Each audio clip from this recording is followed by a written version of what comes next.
Very good morning. Welcome to my session. Today we are going to discuss about the conceptual validation and as well as the phase validity. So this is under model number 5, that is verification and validation of simulation models. It's like model validation is not completely separate process from the model verification, and modelers will inevitably conduct the elements of both simultaneously. So in this conceptual validation, the term calibration is sometimes used to describe the process of iteratively making model adjustments that is either major or minor in comparing the model behavior and outcomes to those of the real system. So we'll see one by one what it is. So conceptual validation is like it is important to calibrate the model for a base real system case. If there is more than one variation of the real system, the model needs to be calibrated for each. Since the model may be intended for examination of an extended version of the system and there is an underlying assumption, the model integrity will not be corrected by extending it. So in this conceptual validation, it is this model validation is not a completely separate process from model verification, and modelers will inevitably conduct elements of both simultaneously. The term calibration is sometimes used to describe the process of iteratively making the model adjustments as well as the outcomes to those of the real system. So in this real system, we can make any assumptions as like it is. So in this, it is important to calibrate the model for the base real system case. If there is more than one variation of the real system, the models to be calibrated for each time. So validation for model assumptions we will see now. In this we have the structural assumptions and data assumptions. So structural assumptions, these are simply the simplification and abstractions of how the real system operates, which must be compared to the real system behavior. So data assumptions, so these and all we are going to apply in the conceptual model. So I mean we can assume all the things on the system components. So since the model generates its own data as it executes, the data generation process are best based on reliable data collected from the real system in actual operation. So it is normally possible to statistically compare the model generated data with this kind of collected data. So it may be necessary to undertake the additional data information to generate the reliable data sets for this purpose. Since the model may be intended for the examination of an extended version of the system, we already discussed, and there is an underlying assumption the model integrity will not be corrected by extending it.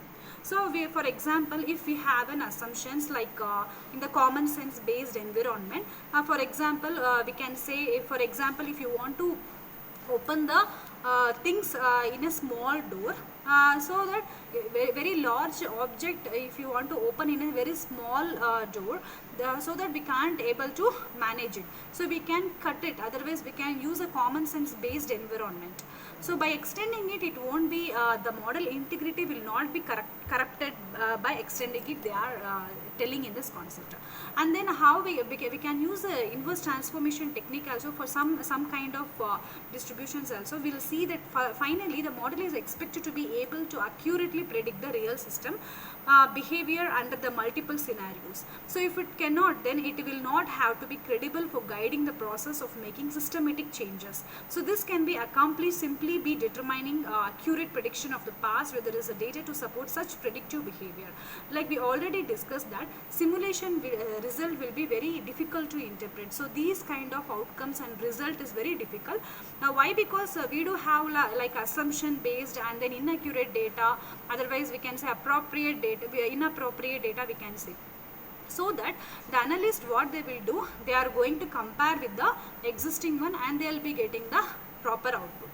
So this is how. Now we can move to the phase validity.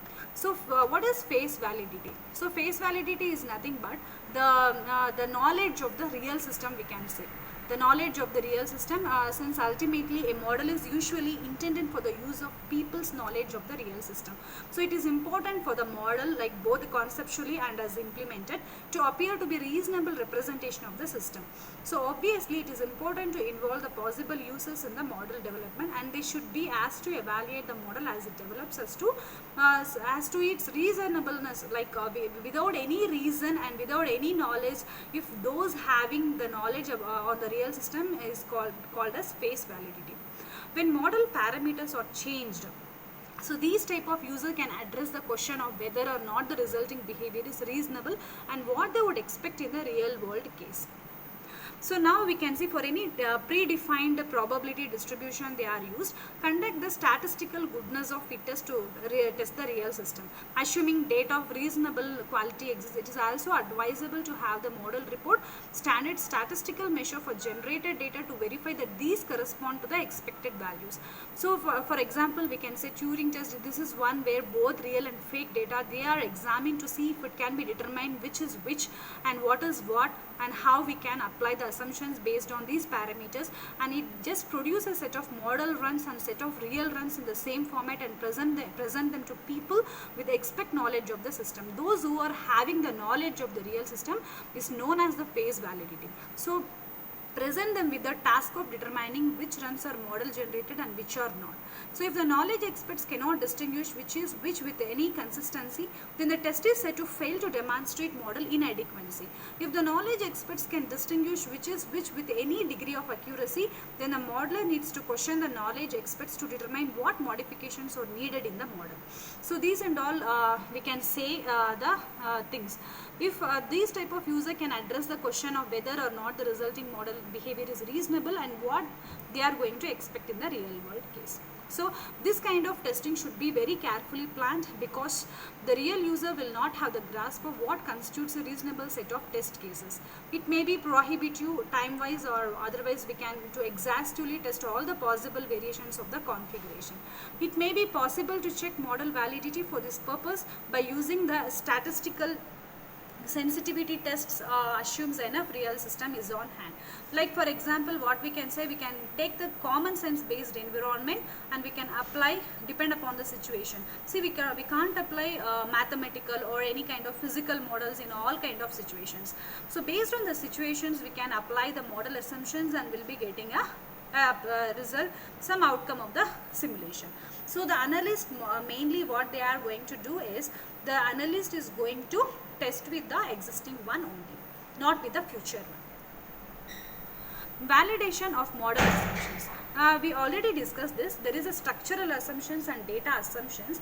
So in structural assumptions, there is a simplifications and abstractions of how the real system operates must be compared to the real system behavior. So all the assumptions to be made on the system components in the conceptual data model, and there are some parameters and there are some assumptions and there are the data informations which is applicable in the conceptual model. So data assumptions, since the model generates its own data as it executes, the data generation process are best based on reliable data collected from the real system in the actual operation. So it is normally possible to statistically compare the model generated data with this kind of collected data.